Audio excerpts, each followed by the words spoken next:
Hello everyone, welcome to the When at Work podcast. You're with your host Julian Leahy. Today I'm joined by the fantastic Roy Coughlan from Poland via Ireland. Welcome to the show, Roy. Thank you very much for having me on, Julian. Wonderful. All right, we're going to play a game of Who Wants to Be a Millionaire? And Roy, I must tell you, you've got 3 lifelines. If you're not sure, it's very important that you use your lifelines so that you don't get wiped out early. You can poll the audience, do a 50-50 split, or you have a 30-second window to Google. Let's bring up the board. First question for Roy. A study released in 2011 claimed that men tend to undergo a sharp drop in testosterone when A, turning 18, B, having children, C, eating a meal, or D, watching a movie. Do you have any idea, Roy? It's a bit of a curly one for the first one. Yeah, exactly. Yeah, I suppose, I don't know, I'll ask the audience, because if I do a 50-50, I still wouldn't know, to be honest with you. So. Yeah, it can catch you out. All right, let's poll the audience. A study released in 2011 revealed that men tend to undergo a sharp drop in testosterone after doing what? Turning 18, having children, eating a meal, or watching a movie. Answers are coming in. If this is the first one, I'm getting worried. I actually did, when I made this one, I thought, no, that one's a little hard. It gets easier. Okay, so we've got A, 9%, B, 76%, which is having children, C, 10%, D, 5%. The audience has no doubt cheated and looked on Google and have overwhelmingly said B, having children. What would you like to do, Roy? I'd like to go with the audience and go for B. Sounds good to me. Lock it in. That is correct. Having children. That would explain a lot.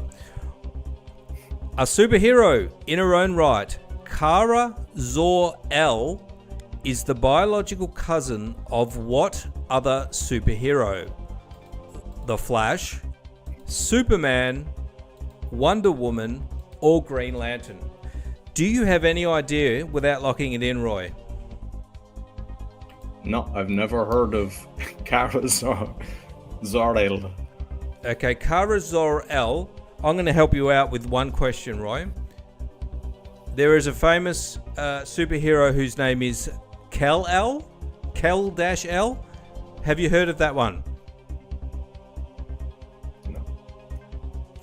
Probably the most famous superhero of all. Well, the most famous would be Superman. All right, I'm going to lock that in. I feel like I need to help you. Some of these are tough. That's the last time I help you. You're going to have to rely on your lifelines. That's correct. I mean, I've watched Who Wants to Be a Millionaire, and they haven't been this hard. I know, they're harder. Okay. A tangelo is a cross between a tangerine and what other fruit? Grapefruit, banana, watermelon, or apple. Have you ever heard of a tangelo, Roy? I have never heard of a tangelo. All right. So I might do the internet search one on. All right, one, let's do the 30-second Google. You got 30 seconds from now to Google tangelo.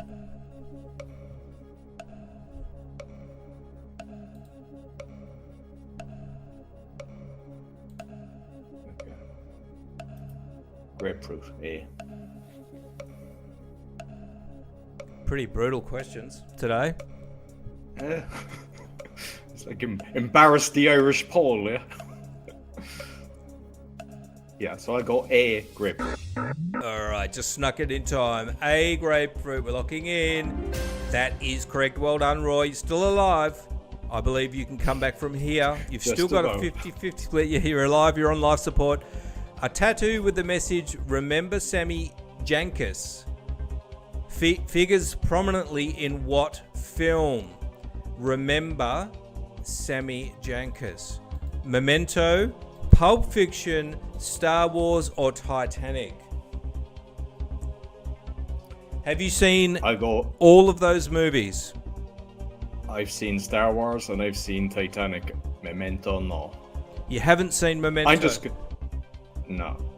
I'm going to just take a gamble because I think I need my lifeline for later on. I'll go B, Pulp Fiction. Unfortunately, Memento. I could have given you some more clues there. It's But about... even if I had a lifeline, I wouldn't have known. The 50-50 wouldn't have made a difference. Let me see what the 50-50 would have done. The 50-50 would have saved you, I think. It would have given you Memento and Star Wars. Oh, okay. Well, you can't win them all, Roy, and I've got to say you did very well in trying circumstances. That was a very hard beginning to that quiz. Roy, let's tell the audience how you ended up in Poland. I think that's a good place to start. So I had met a Polish girl, and when I was visiting her parents, I saw, real estate is cheap here. So I bought a few things, and then people were interested. So I set up a business doing Polish property for foreigners, but I was still working in Ireland, and I reduced it down to 3 days. So I was kind of doing like taking 1 week a month coming out. The relationship broke, but I was heavily invested. I was after buying sites for commercial property and for building 30 apartments and everything, and I would have lost everything. So then I decided, okay, let's just move there. And as it turned out, it wasn't too bad because the Irish economy kind of tanked not long after it. So you had a bit of timing in your favour. Yes. Did you sell up a few things in Ireland when you bought them in Poland? No, I had kept the stuff that I had in Ireland, and I was renting out. Okay, gotcha. And it also says on your bio that you were once extremely shy, and now you're holding all these podcasts, and you did get into Toastmasters, which I think is fantastic. Tell us about Toastmasters for the people that don't know. Yeah, so it's kind of, for those that are shy, it's a brilliant way of kind of overcoming your shyness. And I tell you how shy I was. When I came back from an event, I said, I need to be better at public speaking. And I had to bring my friends because I couldn't go on my own. I went, this is brilliant. This is for me. And they said, yeah, it's great, but we don't have time for it. And I was too shy to go back again on my own. And the only reason I joined is a new club was formed a few months later. And I said, okay, everyone's going to be new. I'm just going to go. And when I went there, they kind of pounced on me to kind of sign up straight away. What happened is like there was existing Toastmasters from a few clubs that formed this new club. And they got me to sign up. I said, grand. And they said, okay, do a speech next week. I just assumed that was the right thing to do. So I signed up and done the speech. And basically, there was about 20 people there, 10 experienced Toastmasters and 10 new people. All the Toastmasters give me beautiful compliments and saying this, that, the other thing. And all the other 10 abused me, saying, where was the entertainment?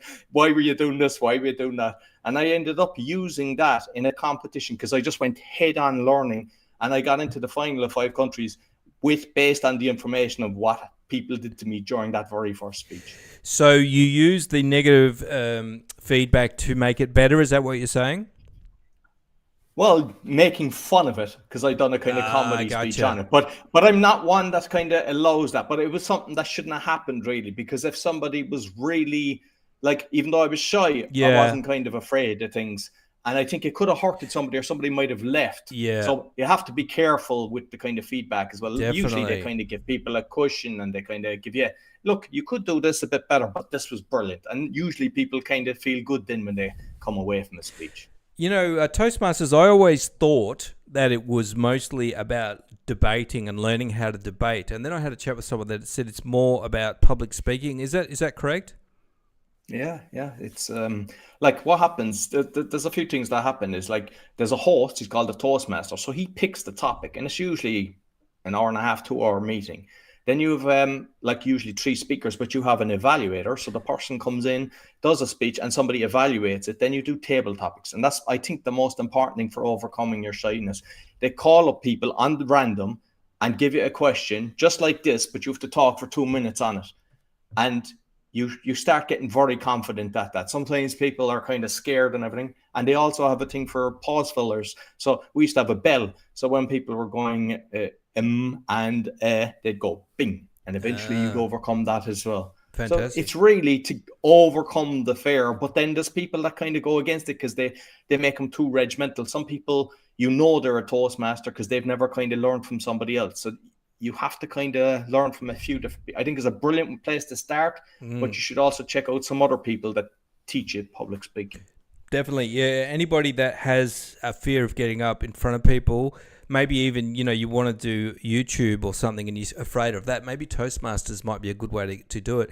And you also did some open mic comedy, which, I mean, I love comedy, and I always think that would be the most terrifying thing I could ever think of doing. How did you go? It went well. I done it because I was terrified and I was really scared, and it went well, to be honest. And I did an open mic TEDx as well. I just kind of done everything. I went deep down into just don't be afraid anymore. Don't say no. If somebody wants you to do this, and I mean, like we talked prior, I do a load of live calls as well now, and it doesn't faze me. Whereas before, if you told me that, I was late. I was something like 45 when I decided to overcome my fear of public speaking. And I encourage people, if you're in school, start doing it immediately.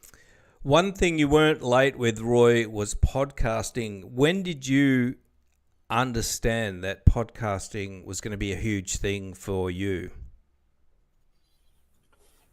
So mentioned the property. So what happened is I was managing all these companies and I lost everything. Went to an event in Mexico and it was What's Your Quest? And through my journey of losing everything, I saw so much corruption. So I decided I'm going to expose this. Came back, and that's how I got into all the public speaking, because at that time I decided I'm going to learn how to do public speaking. Then I went to another event and there was a guy doing a workshop on podcasting. And I said, ooh, this is a good way. I used to listen to podcasts, but never even thought of doing one. And so the speaking podcast was the first one because I knew so many people, because I had done so many competitions that I could get on the show. And that wasn't 2018, and it kind of built from there. So now I have 5. I did meditation because that helps you when you're going through stress and everything. Yep. Learn Polish to help people. And then the awakening, exposing fraud and corruption, and the crypto, which is kind of talking all things blockchain technology. And 2 of those are very successful. Which are the 2 most popular ones that you have? The Learn Polish and the Awakening. Well, I mean, like there's 4 have been in the top 0.5%. There's currently 3 in the top 0.5%. The meditation's in the half. The speaking jumped back to 1, and the crypto's at 1.5%. Yeah.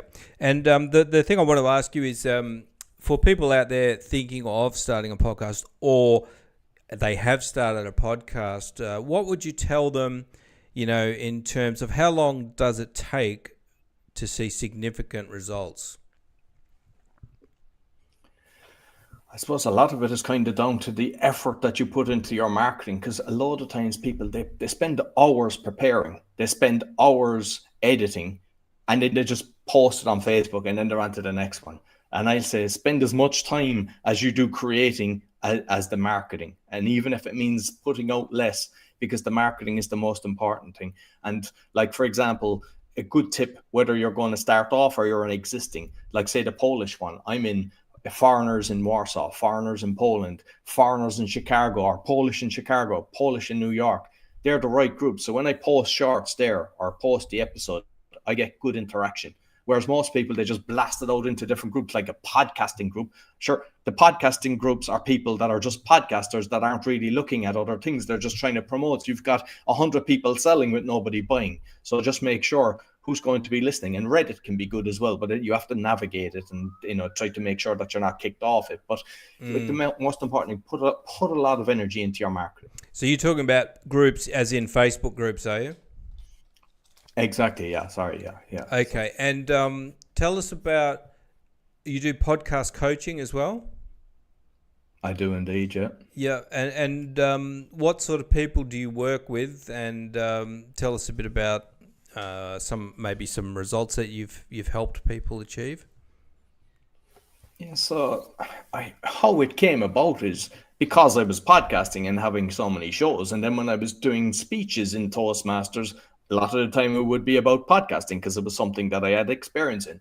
And the amount of people that used to come to me and basically I was helping them do it without charging them. And I was like, no, I don't think people were kind of respecting your time, right? They wouldn't say, hey, thanks very much, buy a meal or whatever. I said, I'm going to just say, I'm doing this to make a business out of it so that people weren't wasting my time. And like now I've got, like, I'm currently working with a client, and he's going to, like, he's basically He's in Alcoholics Anonymous, and he's going to create one talking to all the people that have overcome addictions.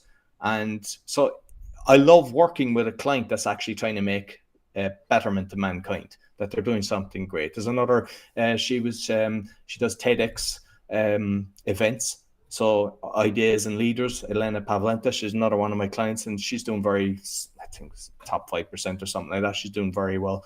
And what I do is, because sometimes people have kind of systems. So I cater for all budgets. So first of all, I tell people, look, I've got a webinar. It's like half an hour. For those that don't, I know what it's like to lose everything. So when you've no money, you can still do this. So don't worry about that. So I have a webinar. Then I have a course that people can go in and learn everything from that, or do the one-on-one. And what I do is I make sure that I kind of cater for the person. I don't go, this is what we're doing. I cater to, are you somebody who just wants to go wham, straight at this, run it fast, and you get things when we say, okay, let's get the logo, let's do this, let's do that. You just do it and you're fast, and let's go next one. Other people, they like to take their time. They just go, so it could take 2 months, and I'm okay with that as well. I just kind of work with the personality of the person. And I mean, at the end of the day, it's just trying to show them how to do things right. Like one of the main things that I do, and I encourage the people that I work with, is I have an Excel sheet with all my tracking. So I put out my videos on Rumble, on BitChute, on YouTube, and I make sure, because you can see it, and I change the color of it, because you can easily forget something, or when you're doing something, you know yourself, you're doing so many things, you can easily forget something. But when I'm watching the averages, the minute I see the averages down, I go, okay, there's something wrong here. So I forgot to post it there. So it's like, have systems in place, but enjoy the journey. Make sure you love it. Because some people, they start the podcast, they go, I want to make money. They think they're going to become a millionaire. They're looking at Joe Rogan getting like 100 million or something like that. They think they're going to be the next Joe Rogan. Reality is, you must love what you're doing. You must actually make an impact. And I say to people, because a load of people, they might get 20 views or 10 views a weekend. They think I'll throw in the towel. And what I say is, if you went into a room and there was 20 people, like at Toastmasters, not every meeting would even have 20 people. And you're delighted to do a speech in front of 20 people. So if you do that, and next week you come back, maybe 2 left, but 3 come in, or 2 more new people come in, you'd still do it. And just think of it like that. Don't be thinking I have to get to the millions. And I remember when I was doing the speaking one at the first, I think it took me about 3 weeks to get to 100. I was going around the Toastmasters meeting. I was like, did you download it yet? Did you play it? It was like, and then I got to 1,000. I remember when I hit 1 million, I was like, and now I've got multiple, like I got 2 million alone on the plus on the Polish one with audio and video. And it's like, it's nice, but it's not about the numbers. It's just about, you're helping people. Awesome, yeah. And not expecting anything, as long as you feel like you're doing something good, helping people and enjoying it, and the rest sort of takes care of itself, I think, is the way to approach these things. Hey, just that one thing you said on managing your tracking, I was interested in that. Do you're posting out to all these different platforms, are you using like a tracking link, a central tracking link that's showing people clicking on a link or something? No.